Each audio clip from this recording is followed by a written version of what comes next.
Today we have a pep talk episode because sometimes you just need inspiration and some mindset shifts to help you get to a place where you're feeling calmer, more clear, and less overwhelmed from the million things you have going on in your life and in your head. For the person who is juggling a million different things, worrying about the worst case scenario, and being super hard on yourself because of it, this is for you.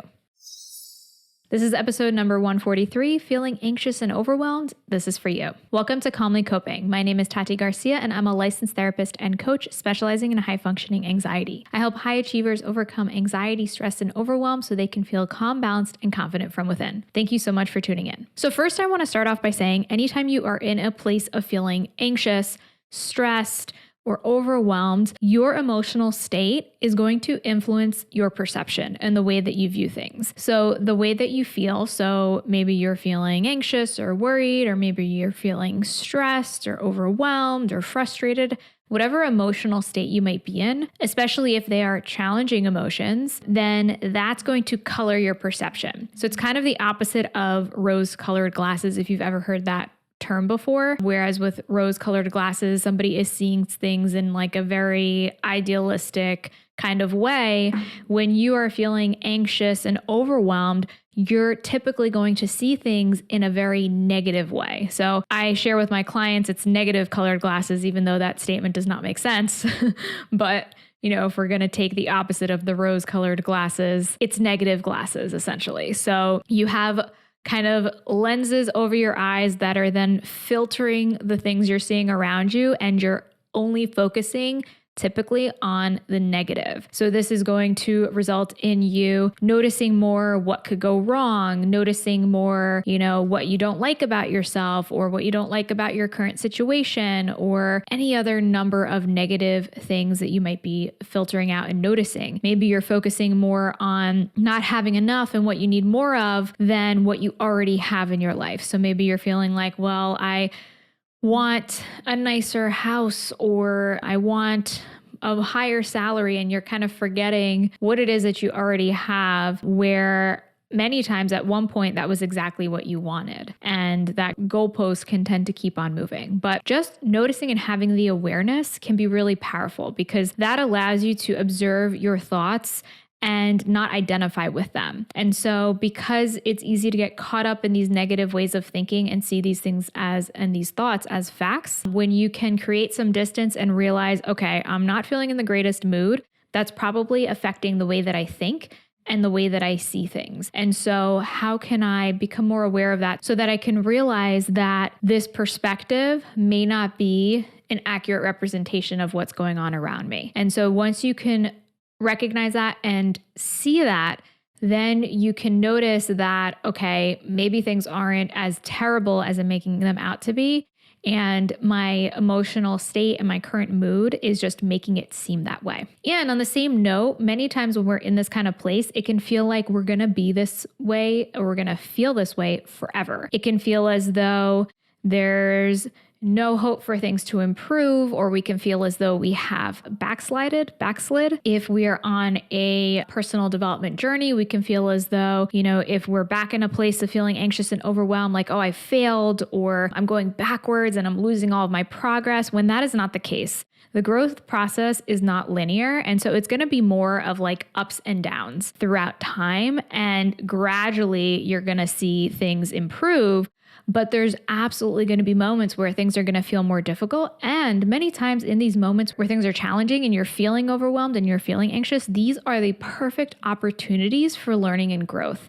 Because this is where the change happens. Because this is where you can recognize that, okay, something isn't working for me. Whether it is the way that I'm thinking about things, the way that I'm doing things, or the way that I am interacting with the people around me, whatever it might be, this can be a signal for you that something needs to change. And that can sometimes be a catalyst for things going differently in the future. And many times I like to look at these moments of anxiety, of stress, of overwhelm as learning opportunities, because then you can recognize, okay, this didn't work for me. I was working way too many hours, or I was really down on myself and doubting myself, and that really hurt my confidence. And so now that I know that this didn't work, what can I do differently next time?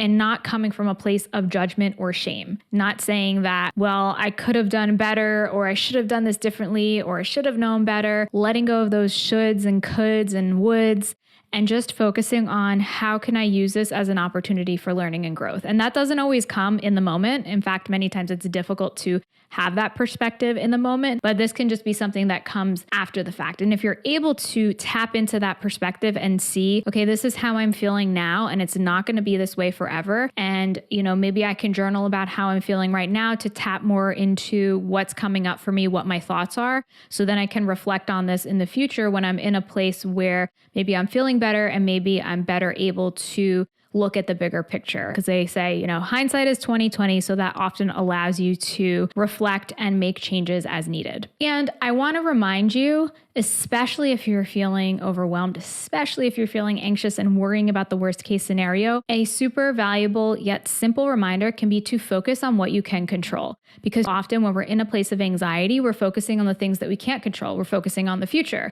We're focusing on uncertainty. We're focusing on what could go wrong and the things that we can't predict or control. And that leaves us into a place of feeling helpless. It leaves us in a place where our minds can come up with a million different possibilities for what could happen. And so that is just inevitably going to create more anxiety. So when you can bring your focus back to, okay, let me focus on what I can control right now in this moment, because that is the only thing we ever have control over, that can help you to rein in some of that anxiety. So rather than thinking like, I want to say the perfect thing during this interview because I want to get this job, or I want to give the most amazing presentation ever and, blow everybody's socks off or knock everybody's socks off, whatever the saying is, focus on, okay, this meeting is coming up tomorrow.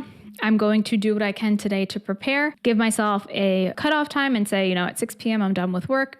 Relax so I can be fully prepared and rested, and then focus on spending time with my loved ones, or reading a book, or doing my hobbies, or watching my favorite shows, or whatever it is, so then I can be prepared for what is coming tomorrow. Because worrying does not prepare you any more for the thing that you're worried about. It just makes you feel more anxious and more in a place of feeling helpless and frustrated. And another important step is to take things one step at a time. So many times, especially if you resonate, a lot of people really resonated with that episode that I did a few episodes back on hurry sickness. I will link it in the corner if you're watching on YouTube so you can check that out. But many times we can want to be a million steps ahead.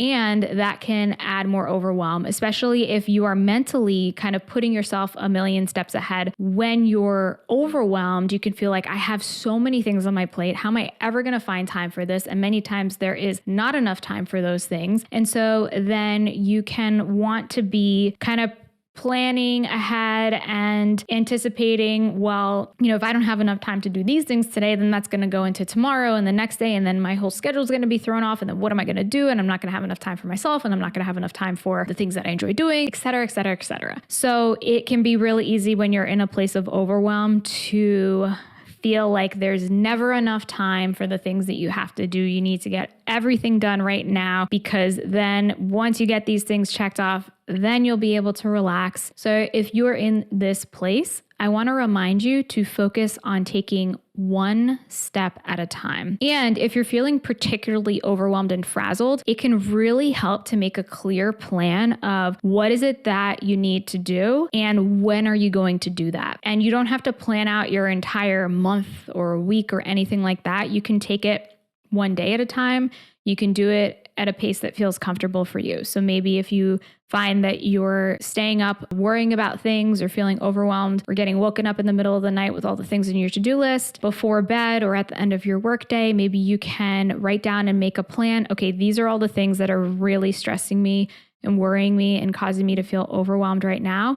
So let me write these things down and then identify at least the beginning steps of a plan so that I can feel more control and clarity over what's coming up. And it's not going to eat into your relaxation time or your downtime. Another reminder is to bring your awareness to your body and to your emotions. And this can be by getting active. So it can be by doing practices such as yoga, going outside for a walk, anything that's going to help you to be present and to be present in your physical body. Because thinking, the anxiety, the overwhelm happens up in our head. And when you can bring that awareness down into your body, then you're just naturally going to bring that attention away from worrying about all of these things and thinking about the next thing, but you're going to bring your awareness back to the present. So you can also do this through grounding exercises. So one example that I like to share is what's called a 5-4-3-2-1 grounding. It's bringing your attention and awareness to your 5 senses. So noticing what are 5 things that you can see? What are 4 things that you can feel, and really touching and noticing what do they feel like? What are 3 things that you can hear? 2 things that you can smell, and 1 thing that you can taste. And you can go through that exercise just as I described, or you can just in any moment bring awareness to your 5 senses. That brings you into your body and into your present moment experience and out of that place of feeling like you're completely out of control. And, one of the most important things that I'm sure many of you often don't take time for, and you're not alone. I have absolutely been there. So many of you say, I struggle with taking time to relax, or, it's hard for me to take a break. So starting in whatever way you can, if it's really hard for you to say, I want to relax for a few hours tonight or whatever it might be, taking it in small chunks and doing it gradually. So if you're feeling really overwhelmed now, really anxious, whatever is going on for you, that is often a sign that you need this even more. Because the more disconnected we are from ourselves, the less we're taking care of ourselves. That's going to result in these emotional states of difficulty that are coming up for you. And so sometimes it can feel more intense when you take a break because you're actually being confronted with your own thoughts and emotions, and that can feel uncomfortable. But many times that is what we need. And so the further away we go from connecting with ourselves and listening to ourselves, our bodies and our minds are going to scream louder and show up with coming up in other ways of all of this overthinking or the anxiety under the surface or whatever that might look like for you. So taking time to check in with yourself, take care of yourself, it's going to look different for everybody. So I'm not going to prescribe anything specific, but just encouraging you to do what you feel as though you need. So for some people, that's going to be taking a step back and resting and relaxing and doing something that is low energy, like doing a meditation or writing in your journal or reading a book or watching your favorite show. For other people, that may be more active. So maybe that is going for a walk or run or going to your local park or spending time with a friend or family member or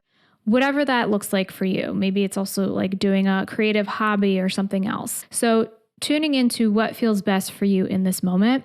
And I just want to emphasize that reminder again that you will not feel this way forever. And there are things that you can do to help you to feel better. And at the same time, just because you're feeling this way doesn't mean there's something wrong with you, doesn't mean that you're a failure, doesn't mean that you are backsliding or going backwards in your progress. This is a natural part of being human. And so the more that you can accept and acknowledge that it's okay to feel whatever way you're feeling, then that is going to allow you to meet yourself exactly where you are and make a choice as to how you want to move forward rather than allowing the autopilot and the negative colored glasses to be skewing your perception and making those choices for you. If you found this episode helpful, I would love to hear your thoughts. And before you go, if you are catching this when this episode comes up, I have an exciting live masterclass that I'm going to be hosting. It's going to be taking place Tuesday, March 14th at 2 p.m. Eastern time. And it is my live training on how to overcome high functioning anxiety. I'm going to teach you how to achieve a calm mind, balanced life, and unshakable confidence in 90 days. And this is going to be a step-by-step, very information-packed and actionable workshop to help you do that. If you are interested in attending, you can go to calmlycoping.com/masterclass to sign up and learn more. And if you're catching this after the fact, I'm going to forward that to my pre-recorded workshop so you can check it out still feel and you won't miss out on that valuable information. And if you found this video helpful, then please hit the like button and subscribe and hit the notification bell so that you get notified whenever I release a new episode. I'd love to hear your thoughts on this topic. You can share your thoughts in the comments below if you're watching on YouTube, or in our free Facebook community, Calmly Coping, by going to calmlycoping.com/group and letting me know what are the things that you love to hear when you're in a place of feeling anxious and overwhelmed that help you to get out of that place, that help you to feel better, so that you can maybe inspire other people who are checking out this episode. And while you wait for next week's episode, I have other episodes about decreasing anxiety, adopting a healthy mindset, and managing your time and energy. So be sure to check out these episodes here. Thank you so much for tuning in today, and until next time, be calm.